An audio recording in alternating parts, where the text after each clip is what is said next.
Primera lectura. Lectura del libro del Éxodo. En aquellos días, el pueblo, torturado por la sed, fue a protestar contra Moisés, diciéndole: «Nos has hecho salir de Egipto para hacernos morir de sed a nosotros, a nuestros hijos y a nuestro ganado». Moisés clamó al Señor y le dijo: «¿Qué puedo hacer con este pueblo? Solo falta que me apedreen». Respondió el Señor a Moisés: «Preséntate al pueblo, llevando contigo a algunos de los ancianos de Israel. Toma en tu mano el cayado con que golpeaste el Nilo y vete. Yo estaré ante ti, sobre la peña, en Horeb. Golpea la peña y saldrá de ella agua para que beba el pueblo». Así lo hizo Moisés a la vista de los ancianos de Israel y puso por nombre a aquel lugar Masá y Meribá, por la rebelión de los hijos de Israel y porque habían tentado al Señor, diciendo: ¿Está o no está el Señor en medio de nosotros? Lectura de la carta del apóstol San Pablo a los Romanos. Hermanos, ya que hemos sido justificados por la fe, mantengámonos en paz con Dios, por mediación de nuestro Señor Jesucristo. Por él hemos obtenido, con la fe, la entrada al mundo de la gracia, en el cual nos encontramos. Por él, podemos gloriarnos de tener la esperanza de participar en la gloria de Dios. La esperanza no defrauda, porque Dios ha infundido su amor en nuestros corazones por medio del Espíritu Santo, que él mismo nos ha dado. En efecto, cuando todavía no teníamos fuerzas para salir del pecado, Cristo murió por los pecadores en el tiempo señalado. Difícilmente habrá alguien que quiera morir por un justo, aunque puede haber alguno que esté dispuesto a morir por una persona sumamente buena. Y la prueba de que Dios nos ama está en que Cristo murió por nosotros, cuando aún éramos pecadores. Lectura del Santo Evangelio según San Juan. En aquel tiempo, llegó Jesús a un pueblo de Samaria, llamado Sicar, cerca del campo que dio Jacob a su hijo José. Ahí estaba el pozo de Jacob. Jesús, que venía cansado del camino, se sentó sin más en el brocal del pozo. Era cerca del mediodía. Entonces llegó una mujer de Samaria a sacar agua y Jesús le dijo: «Dame de beber». Sus discípulos habían ido al pueblo a comprar comida. La samaritana le contestó: «¿Cómo es que tú, siendo judío, me pides de beber a mí, que soy samaritana? Porque los judíos no tratan a los samaritanos». Jesús le dijo: «Si conocieras el don de Dios y quién es el que te pide de beber, tú le pedirías a él, y él te daría agua viva».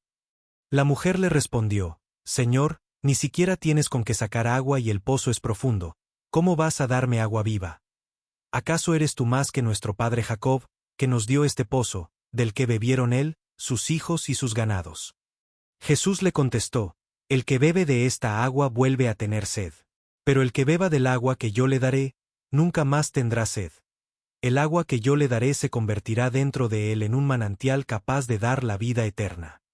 La mujer le dijo: «Señor, dame de esa agua para que no vuelva a tener sed ni tenga que venir hasta aquí a sacarla. Ya veo que eres profeta. Nuestros padres dieron culto en este monte y ustedes dicen que el sitio donde se debe dar culto está en Jerusalén». Jesús le dijo: «Créeme, mujer, que se acerca la hora en que ni en este monte ni en Jerusalén adorarán al Padre. Ustedes adoran lo que no conocen, nosotros adoramos lo que conocemos. Porque la salvación viene de los judíos. Pero se acerca la hora, y ya está aquí, en que los que quieran dar culto verdadero adorarán al Padre en espíritu y en verdad, porque así es como el Padre quiere que se le dé culto. Dios es espíritu, y los que lo adoran deben hacerlo en espíritu y en verdad». La mujer le dijo: «Ya sé que va a venir el Mesías, es decir, Cristo. Cuando venga, él nos dará razón de todo». Jesús le dijo: «Soy yo, el que habla contigo». Muchos samaritanos de aquel poblado creyeron en Jesús por el testimonio de la mujer: «Me dijo todo lo que he hecho». Cuando los samaritanos llegaron a donde él estaba, le rogaban que se quedara con ellos, y se quedó allí 2 días. Muchos más creyeron en él al oír su palabra. Y decían a la mujer: «Ya no creemos por lo que tú nos has contado, pues nosotros mismos lo hemos oído y sabemos que él es, de veras, el Salvador del mundo». En este día la palabra de Dios nos presenta dos momentos cruciales de la historia de la salvación que, aunque separados por siglos, están unidos por un mismo hilo conductor. La fidelidad de Dios en medio de la infidelidad de su pueblo y el don del agua, símbolo de vida y de gracia. En el libro del Éxodo, contemplamos al pueblo de Israel en el desierto, torturado por la sed. Han salido de Egipto, han atravesado el Mar Rojo, han visto los prodigios de Dios. Pero ahora, en la aridez del desierto, la memoria se nubla y la fe flaquea. El pueblo se rebela contra Moisés. Nos has hecho salir de Egipto para hacernos morir de sed a nosotros, a nuestros hijos y a nuestro ganado. Es la queja del que solo ve la dificultad presente y olvida las maravillas pasadas.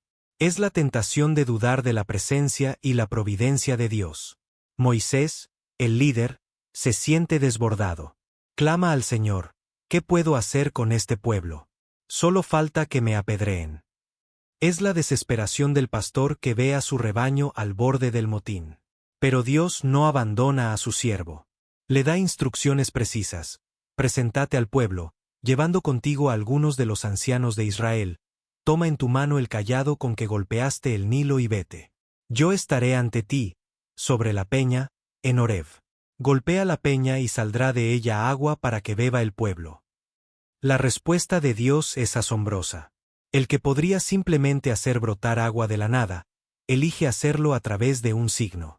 Moisés debe golpear la peña con el cayado, el mismo con que había golpeado el Nilo para convertirlo en sangre. Ahora el mismo cayado, instrumento de juicio contra Egipto, se convierte en instrumento de misericordia para Israel. La peña golpeada hace brotar agua en abundancia. El pueblo sediento es saciado. Moisés pone nombre a aquel lugar, Masá y Meribá, que significan tentación y contienda, porque allí los israelitas tentaron al Señor, preguntando: ¿está o no está el Señor en medio de nosotros? Esta pregunta revela el fondo de su pecado: dudar de la presencia de Dios. En medio de la necesidad, lo que realmente está en juego es la fe en que Dios está con su pueblo. El apóstol Pablo, en la carta a los Romanos, nos da la clave para entender este relato a la luz de Cristo.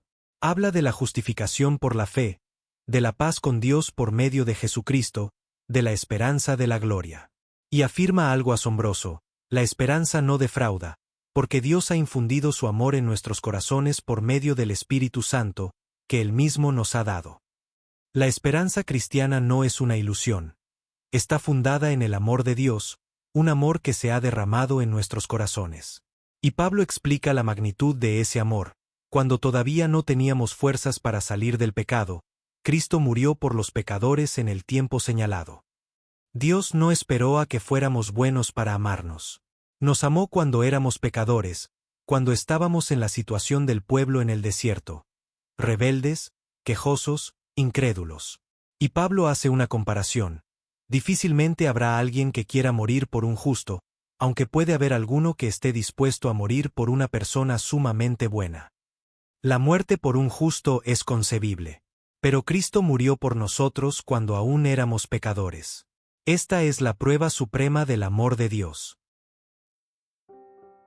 En este día la palabra de Dios nos conduce a un encuentro que es un verdadero compendio del Evangelio. Es el encuentro de Jesús con la mujer samaritana junto al pozo de Jacob.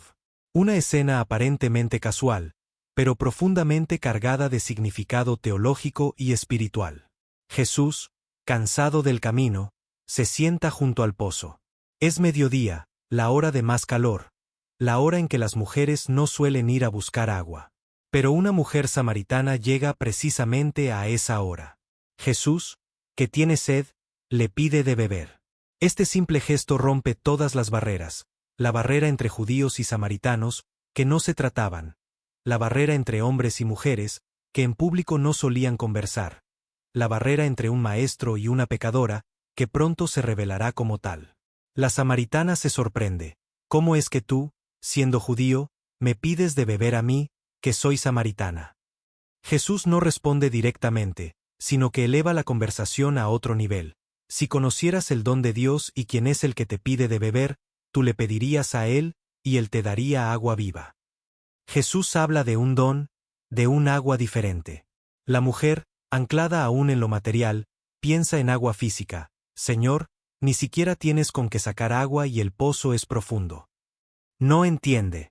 Jesús explica, el que bebe de esta agua vuelve a tener sed. Pero el que beba del agua que yo le daré, nunca más tendrá sed. El agua que yo le daré se convertirá dentro de él en un manantial capaz de dar la vida eterna. Hay un agua que sacia para siempre, un agua que brota del interior y se convierte en fuente de vida eterna. Es el Espíritu Santo, la gracia, la vida divina que Jesús viene a comunicar. La mujer, todavía sin comprender plenamente, pero con un deseo naciente, pide, Señor, dame de esa agua para que no vuelva a tener sed ni tenga que venir hasta aquí a sacarla. Quiere liberarse de la fatiga, de la rutina, quizás del encuentro con otras mujeres que la rechazan. Pero Jesús la lleva más hondo. Le pide que llame a su marido. Es el momento de la verdad. La mujer responde, no tengo marido. Jesús le dice, tienes razón, has tenido 5 maridos y el que ahora tienes no es tu marido. Jesús conoce su vida, su historia de fracasos, de búsquedas, de heridas. No la condena, no la avergüenza públicamente. Simplemente, le muestra que la conoce, que la ve en su verdad. Y esa mirada, lejos de humillarla, la libera. Ella reconoce, ya veo que eres profeta. Entonces la conversación da un giro. La mujer plantea la cuestión religiosa que dividía a judíos y samaritanos. El lugar del culto, el monte Garizim o Jerusalén. Jesús responde con una revelación asombrosa. Se acerca la hora, y ya está aquí, en que los que quieran dar culto verdadero adorarán al Padre en espíritu y en verdad. El lugar ya no importa. Lo que importa es la actitud interior, la adoración en espíritu y en verdad, porque Dios es espíritu. El culto verdadero ya no está ligado a un monte, sino a la verdad que es Jesús mismo. La mujer, con una intuición profética, dice, ya sé que va a venir el Mesías. Cuando venga, Él nos dará razón de todo. Y Jesús, por primera vez en el Evangelio, se revela explícitamente, soy yo, el que habla contigo. A una mujer samaritana, pecadora, marginada, Jesús le confía la revelación de su identidad mesiánica. Es asombroso. La mujer deja su cántaro, corre al pueblo y anuncia, vengan a ver a un hombre que me ha dicho todo lo que he hecho. ¿No será este el Mesías? Se convierte en la primera evangelizadora, la primera misionera, la que lleva a otros al encuentro con Jesús. Los samaritanos van, lo escuchan, creen. Y le dicen a la mujer, ya no creemos por lo que tú nos has contado, pues nosotros mismos lo hemos oído y sabemos que este es, de veras, el Salvador del mundo. La fe personal lleva a otros al encuentro personal con Cristo, y ese encuentro supera todo testimonio humano.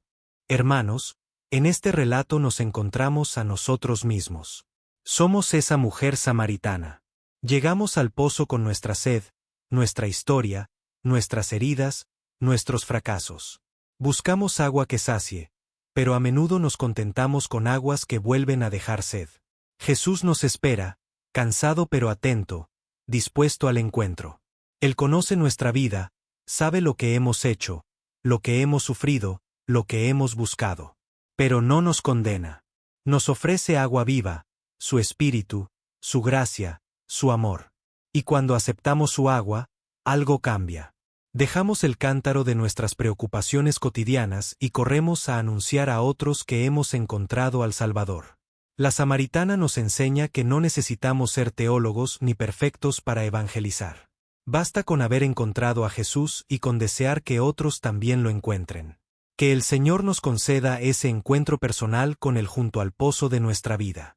Que nos dé de su agua viva para que nunca más tengamos sed. Y que, como la samaritana, nos convirtamos en testigos gozosos de su amor, llevando a todos la buena noticia de que Él es, verdaderamente, el Salvador del mundo. Amén.